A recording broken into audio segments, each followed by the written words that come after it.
Հայաստանից հարևան Թուրքիա ուղևորվեցինք մեր մյուս հարևանի Վրաստանի տարածքով, շատ ավելի երկար ու ձանձրալի ճանապարհով։ Հայ-վրացական եւ թուրք-վրացական սահմանակետերը հատելիս որևէ խնդիր կամ արհեստական խոչընդոտ չառաջացավ։ Դեպի Կարս քաղաք տանող շրջանցիկ ճանապարհին ննջել անգամ չես կարող։ Բնությունն այնքան սիրուն է, որ նման պատկերներով կտավ հեղինակելուն կերազեր ամենահանճարեղ նկարիչն անգամ։ Հայաստանից նշмарվող այս ծիածանն օրինակ անտարբեր չթողեց մեզ, ինչպես նաև երիտասարդ թուրքերի այս ընտանիքին։ Տեսարանը վայելելուն զուգահեռ արձագանքում էինք նաև մեր մյուս հարևան երկրից, Իրանից երկար ճանապարհ անցած բեռնատարների վարորդների ողջույններին։ Կարսը, որքան հնարավոր է շուտ տեսնելու ցանկությունից սրտի արագացող զարկերով շարժվեցինք առաջ։ Կարսում արևոտ եղանակ էր։ Հյուրանոցում ընդունելությունը ջերմ էր, թեյի հյուրասիրությունը պարտադիր։ Առաջին իսկ պահից զգացինք, որ ծխելու դեմ պայքարն այստեղ լուրջ հիմքերի վրա է դրված։ Հասարակական վայրերում ծխելն արգելվում է։ Տուգանքի չափը 69 թուրքական լիրա է, մոտ 50 ամերիկյան դոլար։ Մեր այցելությունը համընկավ հայտնի արձանագրության եւ Թուրքիա-Հայաստան ֆուտբոլային խաղի հետ։ Եվ թուրքական մի քանի տասնյակ հեռուստաալիքներ թերթելով համոզվեցինք, որ այդ օրերին դա ամենաշատ շրջանառվող եւ քննարկվող թեման է։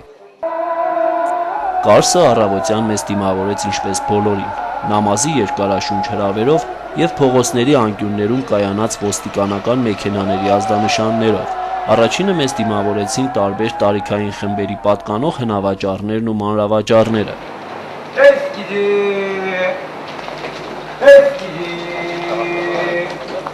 Այս տան մոտ մենք երկար կանգնեցինք։ Նման ոճի նույն սև խազ քարով կառուցված տների կարելի է ամեն քայլափոխի հանդիպել նաև Գյումրու հին թաղամասերում։ Այս պատանին տեսախցիկից որևէ բարդույթ չուներ, իսկ տանտիրուհին ինչ-որ հարցով հասցրեց իր դժգոհությունը հայտնել։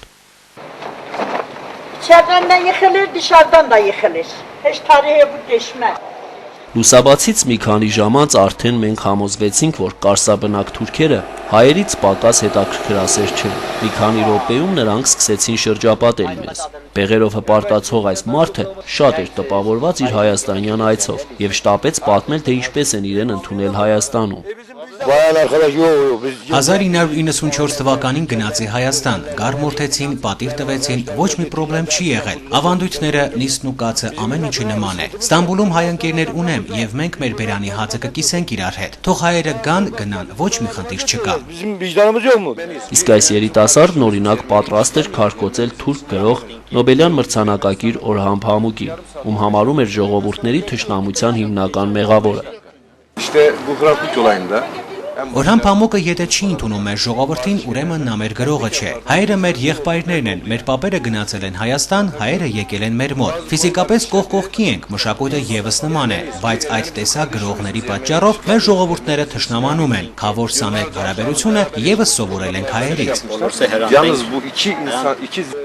Ընդհանուր զրույցին կրկին միջամտեց իր մշակած բեղերով հպարտացող թուրքը, ով երկար տարիների հեռվից դեռևս քիմքի վրա զգում էր Հայաստանում ճաշակած խաշի եւ խինկալիի համը։ Կարսեցիներին հայերը շատ են նման, մարդկանց հետ շփվելը մեծ ու փոքր հարգելը։ Եղանակը անգամ նույնն է, նաեւ ճաշատեսակները։ Օրինակ ձեր խաշը, խինկալի։ Onlarda da var. Xəncəl var, onlarda da var. Ama şöyle bir durum var, hani zaten Կարսը արևելքին ավելի մոտ է, գտնվում է երկրի ծայրամասում եւ զարգանալու շատ հնարավորություն չի ունեցել։ Գյումրին ու Կարսը շատ նման են իրար եւ եթե նորմալ հարաբերություններ լինեն, ավելի լավ կճանաչեն իրար։ olabilir içinde kültürlerinin dolu olduğu. Զեյնեբի հետ միասին շարունակեցինք շրջել Կարսի փողոցներով։ Արևելյան ախորժալի մրգերի եւ բանջարեղենների բազմազանությունից ճկված Գյումրիի փողոցներին նման սալապատ ճանապարհներով մենք հասանք երկաթգծի կայարան։ Հայկական տարբերանշաններով վագոններ այստեղ դեռևս չկան կայանած, թեև կարսեցիներից շատերի ցանկությունն է դա։ Սա Կարսի երկաթուղային կայարանն է, Հայաստանի սահմանակից հատվածը, որի բացման համար քվեարկել է Կարսի բնակչության շուրջ 80%-ը։ Այստեղից Գյումրի ընդամենը 1 ժամվա ճանապարհ է, եւ այդ ճանապարհին թվում է խոչընդոտներ չկան, սակայն դա միայն թվում է, այլապես մենք Թուրքիա հասնելու համար մեկ ուրիշ երկրի տարածքով շրջանցիկ ճանապարհով ավելորդ ժամանակ եւ միջոցներ չէինք ծախսի։ Կարսի երկաթգծի թաղամասը հիմնականում բնակեցված է երկաթուղայիններով։ Առաջինը մեր ուշադրությունը գրավեց Էրիշտա պատրաստող այս ընտանիքը, որն ապրում էր հարևան շենքի բնակարանում։ Տանտերը Ռուֆայի Քասակը թուրքական երկաթուղիների պետական աշխատող է։ Նրա բնակարանն այդ օրը մարդաշատ էր։ Թուրքերի ընտանիքներում բարևից հետո ամենամասսայական արտահայտությունը թեյ խմելու առաջարկն է։ Ընդհանուր առմամբ կարսեցիների կենցաղը նման է մերին, սնվելու կարգն ու սննդատեսակները, հյուրասիրության կանոնները, գորգերի առատությունը, սենյակների կահավորումը եւ այլն։ Սեղանի շուրջ ծավալված խոսակցության ընթացքում շոշափվեց նաև հայ-թուրքական հարաբերությունների եւ սահմանի բացման հնարավորության թեման։ Մենք դեմ չենք, ուզում ենք, որ սահմանը բացվի։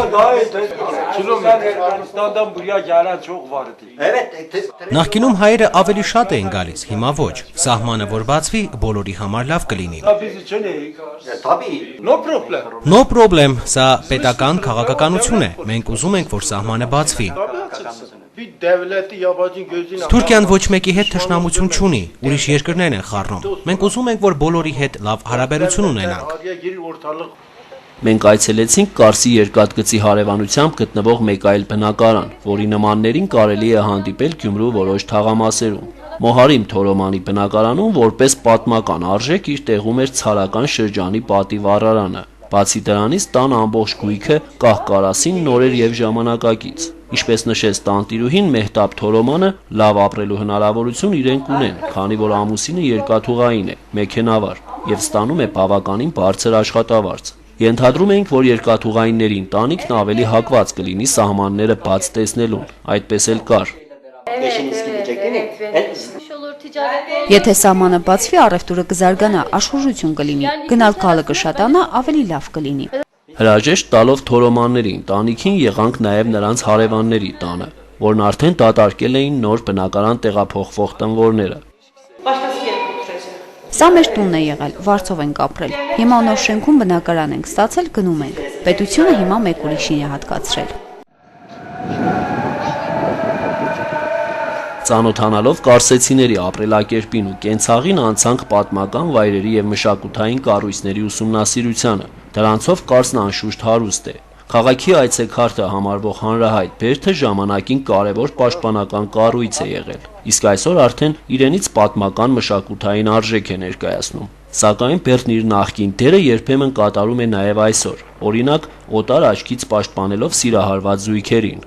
Բերդի տարածքում մեր ճանապարհը կտրեց Կարսի մի բնակիչ, ով իր հայ ընկերներին եւ ընդհանրապես հայ ժողովրդին ողջունելու հնարավորություն խնդրեց։ Հավիտենական թշնամիներ չեն լինում, ազգերը թող իրար հետ բարեկամ լինեն։ Ես շատ հայ ընկերներ ունեմ եւ առիթից օգտվելով այստեղից ողջունում եմ բոլորին։ Մենք սեր ու հարգանք ենք տածում հայերի նկատմամբ։ Մեր կառավարությունների ստորագրած արձանագրությունը շատ կարեւոր էր։ Հայաստանի ամբողջ ժողովրդին այստեղից ողջունում եմ։ Կարսի պաշտպանական այս ամրոցը Կարսի գետակը բաժանում է Կարս քաղաքից, որտեղ այս օրերին ավելի շատ են սկսել խոսել հայ ժողովրդի, հայկական մշակույթի, կենցաղի եւ հնարավոր գործընկերության մասին։ Կարսի բերդի անմիջական հարևանությամբ բազմանում են մզկիթները, որոնք նամազի ժամերին լեփ-լեցուն են հավատացյալներով։ Իդեպ եւ մզկիթներ եւ բնակարաններ մուտք գործել կարող ես միայն ոտաբոբիկ։ Դա վերաբերվում է նաև Առաքելոց եկեղեցուն, որին թուրքերը Քյումբեթ Չամի են կոչում, այսինքն գմբեթավոր մզկիթ։ Սա Կարսի միակ հայկական պահպանված առաքելական եկեղեցին է, որի վրա կարելի է գտնել 12 առաքյալների պատկերները եւ Կարսում միակ խաչի պատկերը։ Այսօր ճարտարապետական եւ հոգեվոր մեծ արժեք ունեցող այս կառույցը շրջապատված է նոր կառուցվող մզկիթների համալիրով։ Եկեղեցու տարածքում հանդիպեցինք 12-ամյա թուրք պատանի Ալիին, ով 50 ղորոշի դիմաց պատրաստ էր մեզ պատմել եկեղեցու եւ այն կառուցող Բագրատունյաց արքայատոհմի պատմությունը։ Բագրատ լիչումն է։ Բագրատ թագավորը kim olmuş bu Bagrat? Mongoler, Ruslar, hayır. Gürcüler soyu. Rus olmuş, Gürcü olmuş, Ermeni olmuş. Հենց այստեղ էլ զրուցեցինք հյուրի հետ օրաթերթի լրագրող Էլեմ Թուղչե Օկտայի հետ, ով վերջին պահին միայն հիշեց, որ ուշացել է Ստամբուլ թռչող իր օդանավից, սակայն նա փաստը ծանր չտարավ եւ շատ հանգիստ ու անխռով սկսեց խոսել այդ օրերին Թուրքիայում ամենամասսայական շրջանառվող թեմայով։ bir gazetecilik biçimi vardır. Bir de kendi hani gazetecilik... Որպես լրագրող դու ունես քո անձնական կարծիքը, իսկ որպես զանգվածային լրատվամիջոց այլ կարծիք։ Ավելի առաջադեմ մարդկանցից շատերը Հայաստան-Թուրքիա սահմանը ուզում են որ բացվի, սակայն հակառակ տեսակետներ ունեցողներ էլ կան։ Իմ կարծիքով սահմանի փակմնալը սխալ է, քանի որ մենք տարերով կողք կողքի ենք ապրել։ İnsanlar hani Türkiye sınırlarında yaşayan insanlar sınırın Քանի որ Օքթային ապրում եւ աշխատում էր Ստամբուլում, լավ տեղեկացված էր տեղի հայերից ու հայկական համայնքից։ Նա չմոռացավ խոսել նաեւ տեղի համայնքի կյանքում սահմանի բացման դերի եւ կարեւորության մասին։ Olaya belki hani ticaret gelişir, sınır açılır. Շատերը առևտրատնտեսական հարաբերությունների տեսանկյունից են նայում, որ աշխուժություն կլինի, բայց կարևոր է նաեւ, որ Թուրքիայի հայ համայնքը այստեղ իրեն ավելի ապահով ու հանգիստ կզգա։ Ermeni kökenli vatandaşlarımız da Իսկ մենք հանգիստ ու ապահով չէինք զգա, եթե չայցելեինք Եղիշե Չարենցի հայրական օջախ, որը գտնվում է Կարսի 5 կամրջի մոտակայքում։ Տունը կամ ավելի ճիշտ այն ինչ մնացել էր նրանից, բնակեցված չէ։ Հարևանությամբ բնակվող այս կնոջից տեղեկացանք, որ դուրն իրենք են կողպել։ Տարածքում խաղացող երեխաներին կիսափուլ կառույցից հետ պահելու համար։ Ruslar yaşamış dediler. Ondan sonra bir bayan almıştı. Bayandan sonra da şey yaptılar. Elə türklər aldı. Այս թաղամասում եւս երիշտա պատրաստող կանայք Եռուզեռի մեջ էին։ Կանանց այս հավաքականի յուրաքանչյուր անդամ ուներ իր պարտականությունը՝ հունցել, գնդել, կտրել, չորացնել եւ ծմերվա պաշարը պատրաստ է։ Այս ամբողջ process-ը կատարվում է հիմնականում հնում տարածված տնայնագործական մեթոդներով, սակայն նոր գործիքներով։ Իսկ հինը լավագույնս ներկայացված է Կարսի թանգարանում, որտեղ կարելի է հանդիպել պատմական տարբեր ժամանակաշրջանների վերաբերվող ցուցանմուշների, գորգեր գործելու սարքավորումների, ազգային տարազների, երաժշտական գործիքների, զենքերի, կենցաղային գույքի եւ տարբեր թագավորությունների մետաղադրամների։ Սակայն թանգարանում առաջինը աչքի են զարնում Անիի եւ Կարսի պատմական կոթողների պատկերները, ինչպես նաեւ հայ վարպետների ձեռքով պատրաստված փայտաշեն այս հրաշք դուռը, Գայանե Մելքոնյան Փինաչյանցի նվիրաբերությամբ հայատառ գրվածքով։ Ուրարտական, սելջուկյան, բյուզանդական, բագրատունյաց դարաշրջանների կողքին ներկայացված է նաև ոչ վաղ անցյալը։ Իր կենցաղին եւ կրոնական ավանդույթներին բնորոշ ցուցանմուշներով այստեղ ներկա է նաև ռուս ժողովուրդը։ Կարսի թանգարանում հանդիպեցինք Վրաստանից ժամանած մեր հայրենակիցներին։ Վրացահայերի պատվիրակությունը գլխավորում էր Թբիլիսիի առաջնորդանիստ եկեղեցու հոգևոր հովիվ Տեր Նարեկ Քահանաղուշյանը, ով ներկայացրեց իրենց այցի նպատակը։ Այսօր մեր 50 հոգանոց խմբի կեսից ավելին ղարսեցու թորներ կամ ծորներ են, որոնք ուղղակի եկել են իրենց տատիկ պապիկների, ապուպապերի մուրազը կարծես կյանքի կոչելու նրանց, ովքեր ուզեցին վերադառնալ երգիր եւ չհասցրեցին, որովհետեւ հնարավորություն չկար։ Իսկ իրենք այսօր եկել են ուխտով, այսօր ղարսում ենք, աղա պիտի գնանք Անիում աղոթք բարձրացնենք առ Աստված։ Թանգարանում մենք հանդիպեցինք նաև Կարսի լրագրողների միության նախագահ Յուջել Սեզերին, ով անընդհատ նշում էր, թե իր հայասիրության համար ծանոթներն ու ընկերները իրեն Արարատ ջան անունն են տվել։ 91-92-դեն բերի 1991 թվականից սկսած այստեղով Սիրիա գնացող հայերին մենք դիմավորում եւ ճանապարհում ենք։ Կարծում ձեզ վնաս տվող չի լինի։ Ձեր քաղաքացիները եւ падգամավորներից շատերը ինձ վստահել են։ Այստեղ հայերը շուկա են ունեցել, աշխատել ու ապրել են, ինձ համբուրել ու իրենց կրծքին են սեղմել։ Ինձ դրա համար Արարատ ջան են կոչում։ Կարսեցիները հայերին եղբայր ու քույր են ասել։ Քույր դեմիշ, եղբայր դեմիշ։ Հարևանը հարևանի ծխին է պարտական, նրա կարիքն է զգում։ Օրինակ Սիրիայի հետ, որը մեր 40 տարվա թշնամին էր, մենք բարեկամացանք։ Պրոբլեմ չպետք է լինի եւ Ադրբեջանի, եւ Վրաստանի, եւ Ռուսաստանի հետ, թող լավ լինի։ Կապի փենջերը աշտլար։ Թանգարանի բակը եւս հարուստ է հին պատմական ճարտարապետական նմուշներով։ Այստեղ կարելի է տեսնել 1909 թվականի հայատառ գերեզմանակարեր, հուշաղբյուրներ, եկեղեցիներից մնացած քարեղեն մասունքներ։ Այստեղ է կայանած նաև Կարմիր բանակի կողմից թուրք գեներալ Քազիմ Կարաբեքիրին նվիրած շոգեքարշը, որի վրա կողք կողքի պատկերված մուրճ մանգաղ կիսալուսինը խորհրդանշում է սովետական եւ թուրքական իշխանությունների բարեկամությունը։ Պատմությունն այդ պահին բնավ չէր հետաքրքրում այս փոքրիկներին, ովքեր ուղակի վազվզում էին տարածքում, լուսանկարվում հյուրերի հետ եւ կծկտուր անգլերենով բարևում ու հարցեր տալիս։ Say hello! Ay, it's Անին արդեն մեզ էր սպասում։ Մեզանից շատերն առաջին անգամն էին այստեղ, եւ բոլորին միևնույն զգացումն էր պատել։ 1001 եկեղեցիների քաղաքում ամեն ինչ հոգեհարազատ էր։ 2009 թվականի հոկտեմբերի 11-ն է այսօր։ Հայտնի արձանագրության ստորագրումից 1 օր անց Անին մեզ բոլորից դիմավորեց մռայլ եւ խոժոռադեմ։ Այնուամենայնիվ այստեղ ամեն ինչ հարազատ է եւ ներդաշնակ։ Առաջինը մեզ դիմավորեց Սուրբ Փրկչի եկեղեցին, որի հովանու ներքո էլ մենք լսեցինք հայկական խոսքն ու աղոթքը։ Վարս հանդիպանք։ Ձեզի բան չեմ մնացել միջև Լեննագան։ Երկու կողմերում համադրելի եւ ներդաշնակ է ամեն ինչ՝ հողը, ջուրը եւ անգամ քարերը։ Տարբեր են միայն լեզուն, կրոնը եւ դրոշի գույները։ Դրոշի գույների տարբերությունը չխանգարեց հայերին հնչեցնել տերունական աղոթքը Տիգրան Հոնենցի Սուրբ Գրիգոր Լուսավորիչ եկեղեցում, որը գտնվում է հենց Ախուրյան գետի բարձրադիր ափին։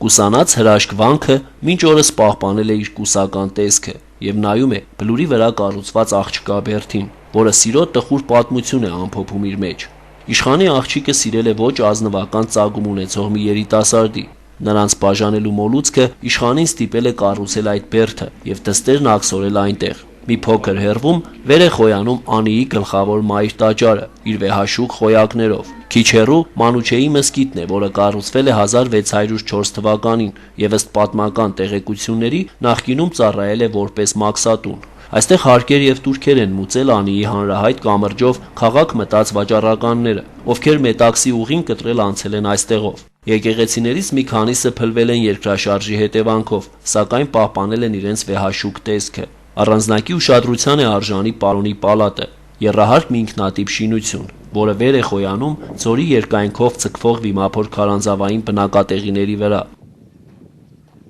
Օրը մտնում էր, սակայն Անին լքելու ցանկություն չկար։ Սակայն մենք ստիպված էինք։ Անմիջապես Անիի պարիսպների կողքին է տեղակայված Օջախլի գյուղը, որի բնակիչ Օսթուրք Քայայի բազմանդամ ընտանիքը տնօրինում է հսկայական մի տարածքի, բնակելի տներով, անասնագոմերով, ամբարներով եւ հողատարածքով։ Տանտերը մեզ ընդունեց եւ ներկայացրեց ընտանիքի անդամներին։ Օսթուրքը վստահեցրեց, որ իր աշխատանքով կարողանում է ընտանիքը պահել ուզածի պես։ Տրակտոր ալդıq, տրակտորumuz var։ Աշխատավարձ չեմ ստանում, բայց այնքան եմ աշխատում, որ ի վիճակի եմ եւ տրակտոր առնել եւ լավ պահել ընտանիքս։ Եկամուտ ստանում ենք նաեւ ցանած ցորենից ու գարուց։ Բերդել կախված է եղանակից։ Եթե անձրևը շատ լինի եւ կարկուտ չլինի, ամեն ինչ լավ կլինի։ Geçimimiz normal işte, kendimize Ապրուստը նորմալ է։ Մենք մեր աշխատանքով յոլա ենք գնում։ Զբաղվում ենք հողագործությամբ, անասնապահությամբ, տան գործերով։ 3 երեխա ունեմ, 3-ն էլ տղա են։ Մեկը ամուսնացած է, 2 թոռնիկ ունեմ։ Yetiştirdim. Üçü de erkek.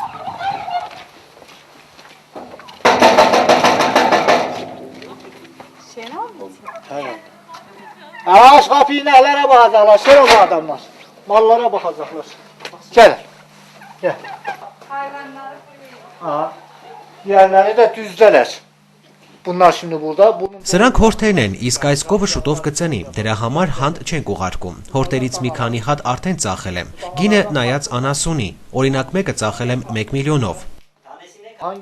Եկամուտ ստանում են նաև գարու եւ ցորենի բերքից, որի չափը կախված է եղանակի բարեհաճությունից։ Ձմեռն այստեղ խիստ է եւ երկարատև։ Հետևաբար գարին ու ցորենը ամբարում են այնքան, որ հերիքի 6-7 ամիս։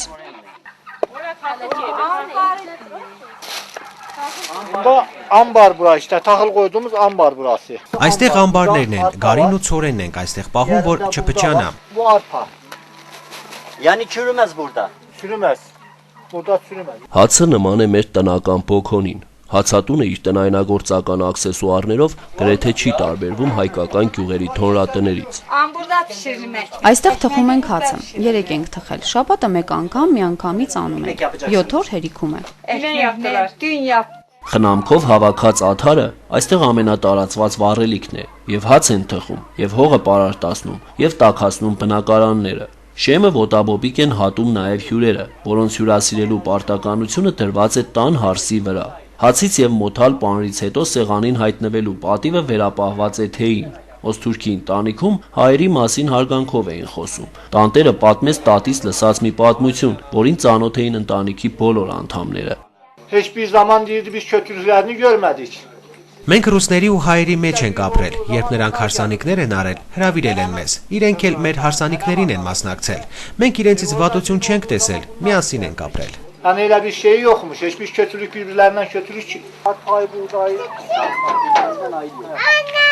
Անիից Կարս ավտոճանապարհը 45 կիլոմետր է, որը մենք անցանք բարձր տրամադրությամբ։ Խաղաղ հասանք երեկոյան։ Գիշերային Կարսը շատ ավելի հանգիստ է։ Չկա շուկայի ժխորը, փողոցների աղմուկը։ Տարեսներին փոխարինում են ջահելները, փաթաթված թեթևի հայ տղա աղջիկներին բնորոշ ճեմաքայլքով։ Ջահելները վայելում են գիշերային հանգիստը, իսկ Լիթա օջակբաշ ռեստորանի անձնակազմը աշխատանքային եռուզեռի մեջ է։ Տնօրեն Մեթին Ակթաշն արդեն սպասում էր մեզ եւ ողջունելով ուղեկցեց իր օբյեկտի ներքնահարկ, որտեղ փութաջանորեն բզբզում էին նրա հրուշակագործ աշխատակիցները։ Արևելյան տորթեր, փախլավա, խուրաբիե, շոկոլադի եւ մեղրի ներդաշնակ համադրությամբ։ 20-21-ամյա երիտասարդներն այնքան են հմտացել այս գործի մեջ, որ փոքրիկ խմորագնդերը տրորում են երկու ձեռքով, իսկ ավելորդ մասերը զգում մատների ծայրով։ Բողջա յուվարլակ կոչվող այս թխվածքը նման է խաչապուրիին, ավելի փոքր չափերով եւ հարմար ճաշակելու համար։ Այս խմորեղենը կոչվում է բողջա յուվարլակ, արագ գնդում եմ, հետո խմորը այստեղ մնում է, մի քիչ հանգստանում, հետո դնում ենք պանիրը եւ տեղադրում փռի մեջ։ Սանիտարահիգիենիկ նորմերին եւ պահանջներին ենթարկվում են անվերապահորեն։ Դա լավ է գիտակցում հատկապես տորթեր պատրաստող այս երիտասարդը, ով ներկայացրեց փախլավայի պատրաստման իր բանաձևը։ Փախլավայի խմորը պատրաստում ենք, հետո թողնում, որ մի քիչ հանգստանա, այնուհետև չափով կտրատում ենք, բացում, վրան յուղ լցնում, հետո դնում ենք փռի մեջ, հանում եւ վրան լցնում մեղրաջուրը։ Րոպեներ անց արդեն վաճառասեղաններին հայտնված քաղցրավենիքն ունի այսպիսի ախորժալի տեսք։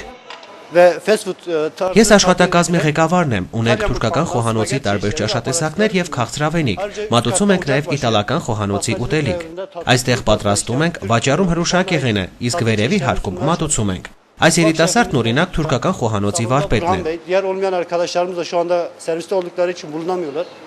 Հաստատության տնօրեն Մեթին Ակթաշը հայերեն մի քանի բառ սովորելուց եւ թարմ անեկդոտներ պատմելուց հետո մեզ հետ կիսվեց իր կոմերցիոն որոշ գաղտնիքներով։